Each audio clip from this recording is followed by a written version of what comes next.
he banked profits over $2.1 million. So these people knew it was coming. And let's look at February 8th, what happened. Let me see. This Olson Kim Petra.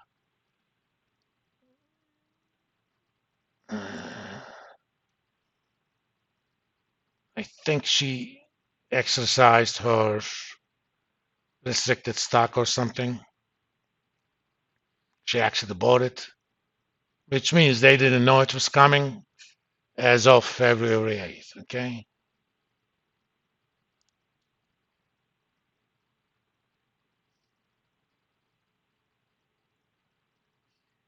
And there's some other stuff. If you guys want to look at them,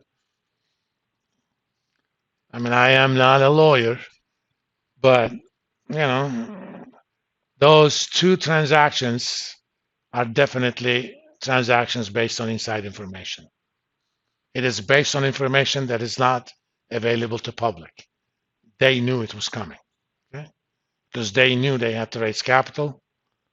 Why? Because it was March. In March, the regulators are going to be in the banks, scouring everything, right? So they knew it was coming.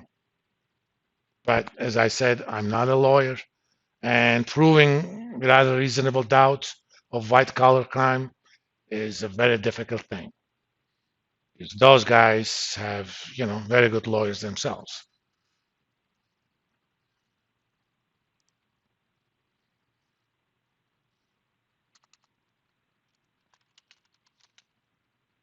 And they knew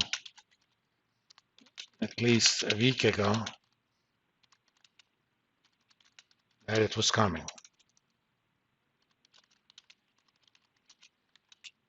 As the CEO exercised options.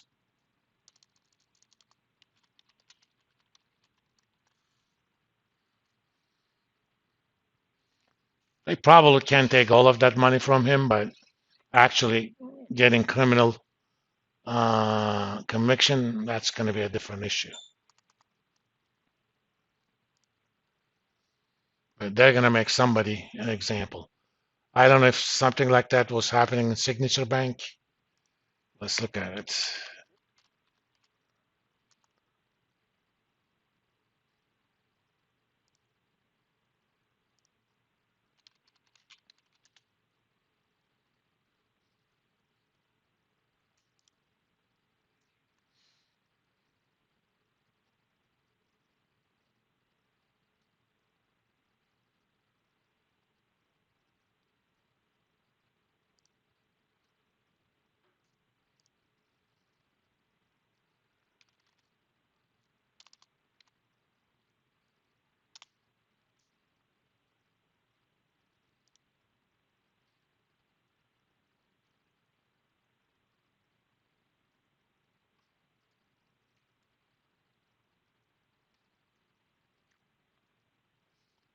We'll find it out.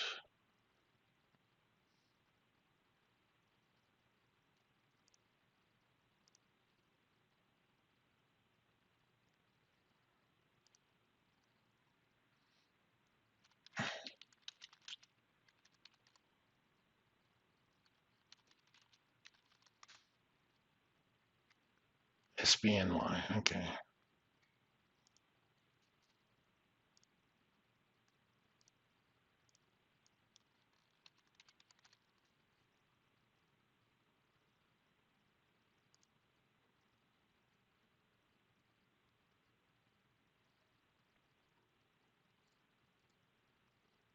I think this is February.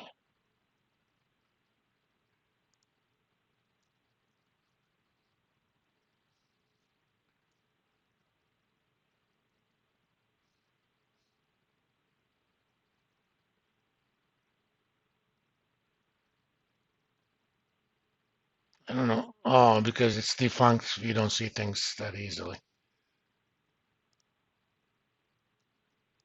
Somebody actually bought them. I think JP Morgan bought them for very small amount of money. Okay, and let's see what the market reacted in terms of its beliefs of Fed action. I'm going to look at the Fed funds rate futures before SVB collapse and now. You know, we have this file that we use, tea leaves for Fed. I think I don't, not in this class, but on my portfolio management class, I talked about this before the break. So the meeting is on 3/22. Let's look at 30-day federal funds futures.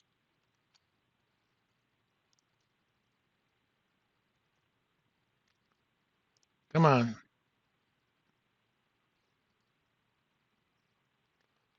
Codes. I'm going to look at the chart of the March contract to find out where it kind of was before all that happened. If I make this daily. So on 1st of March, it closed at 95,335.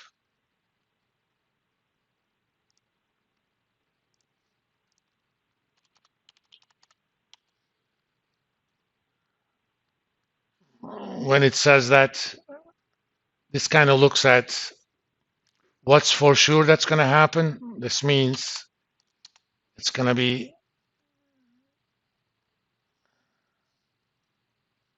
why is that not happening?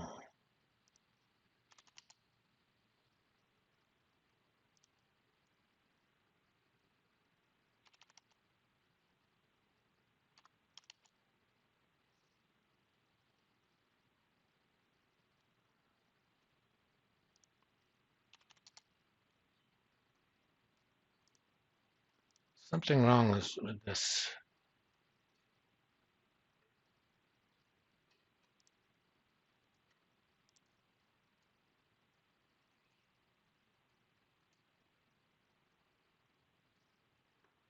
95,335, yes.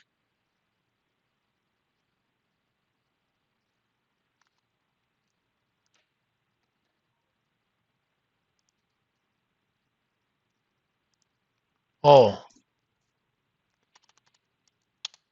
okay. Makes sense now. Oh, yeah, I was looking at the July numbers before. Current effective Fed funds rate is 458. That's typically 8 basis points below the low end of the Fed target, which is 450, 475 right now. And if we look at the probability,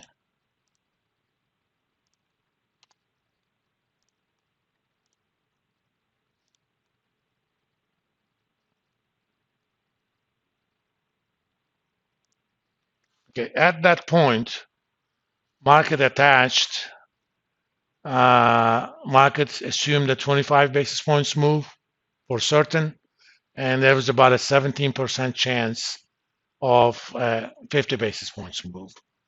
Let's look at a few days earlier,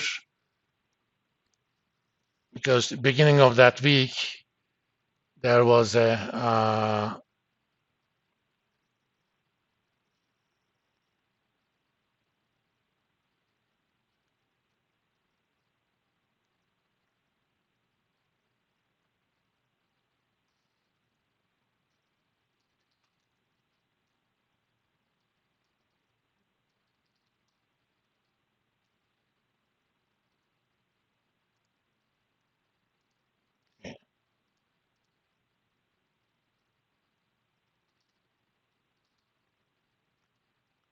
right here. It was 95,310. Oh, no.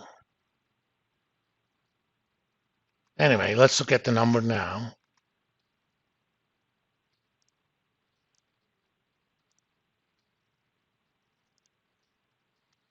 Current contract is at 95,365.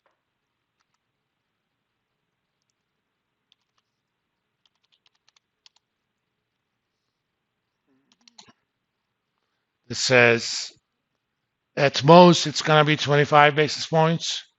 At least they're not going to do anything.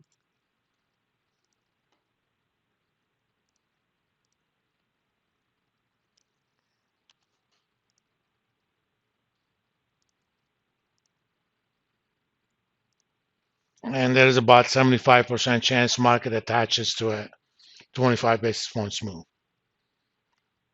If I had the number for beginning of that week,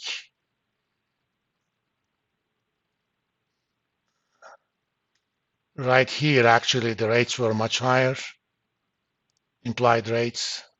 Let's see, February 28th. Because that was the day Powell had a testimony.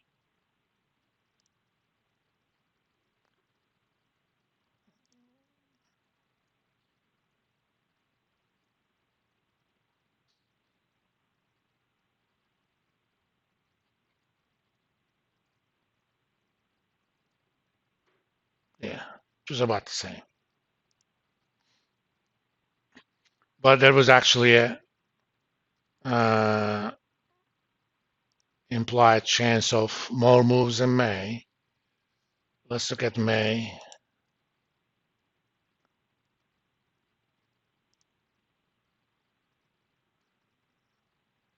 On March 1, it was 94,875. Okay.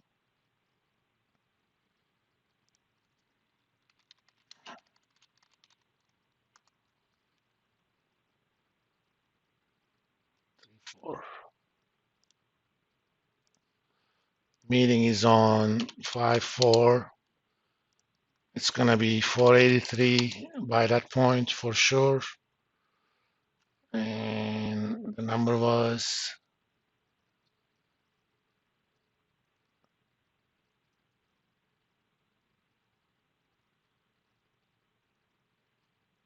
9489.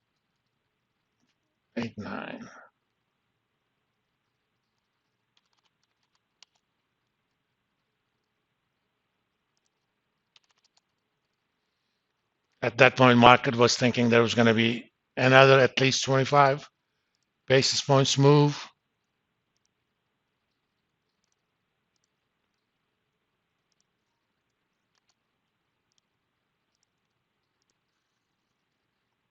And about 30% chance of maybe 50.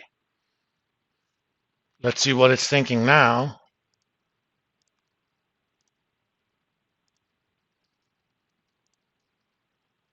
$95.10.